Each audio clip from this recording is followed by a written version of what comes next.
Assalamualaikum warahmatullahi wabarakatuh. Halo anak-anak, apa kabarnya hari ini? Ibu harap kalian sehat selalu. Bertemu lagi dengan Ibu Yunika Rahman dengan pelajaran IPA Terpadu kelas 8. Yuk, sebelum kita mulai, kita membaca doa terlebih dahulu dengan membaca basmalah. Bismillahirrohmanirrohim. Setelah pertemuan sebelumnya, kita membahas mengenai gerak pada tumbuhan. Kali ini saya akan membahas materi gerak pada hewan. Setelah mempelajari materi ini, siswa diharapkan dapat menjelaskan gerak hewan di air, gerak hewan di darat, dan gerak hewan di udara. Silahkan perhatikan gambar berikut ini. Nah, apakah alat gerak semua hewan itu sama? Semua hewan memiliki alat gerak yang berbeda-beda. Hampir semua hewan dapat bergerak secara aktif dengan berbagai cara, seperti terbang, berjalan, berlari, merayap, berenang, dan sebagainya. Gerak pada hewan dipengaruhi oleh bentuk tubuh, berat tubuh, bentuk kaki, dan habitatnya. Berdasarkan habitatnya, gerak hewan dibedakan menjadi 3. Yang pertama, gerak hewan di air. Yang kedua, gerak hewan di udara. Yang ketiga, gerak hewan di darat. Mengapa gerak hewan di darat, di air, dan di udara berbeda-beda? Mari kita simak pembahasannya berikut ini. Gerak hewan di air. Perhatikan gambar berikut ini. Salah satu contoh hewan air adalah ikan. Ikan mampu bergerak dengan berenang. Nah, sekarang mengapa ikan dapat melayang-layang di dalam air? Oke, karena air memiliki kerapatan yang lebih besar dibandingkan udara, sehingga hewan lebih sulit bergerak di air daripada di udara. Air juga memiliki gaya angkat yang lebih besar dibandingkan dengan udara, dan tubuh hewan yang hidup di air memiliki massa jenis yang lebih kecil daripada lingkungannya. Hal tersebut yang dapat mengakibatkan hewan yang hidup di air dapat melayang-layang di dalam air dengan mengeluarkan sedikit energi karena adanya gaya angkat oleh air.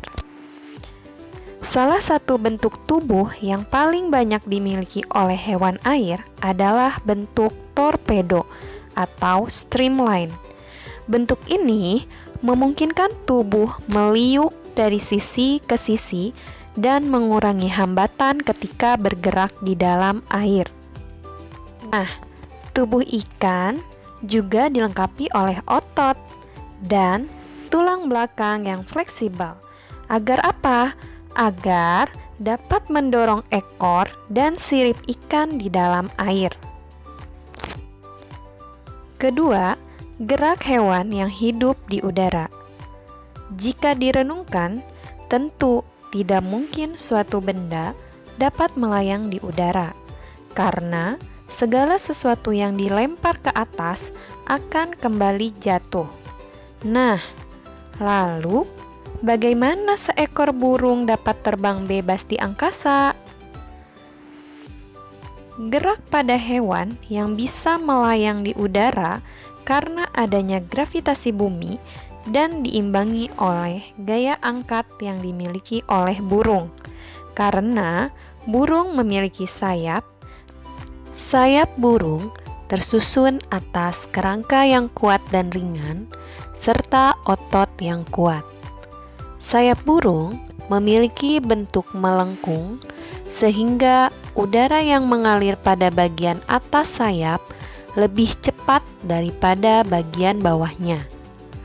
Hal ini akan menghasilkan gaya angkat dan gaya dorong yang efektif untuk pergerakan burung.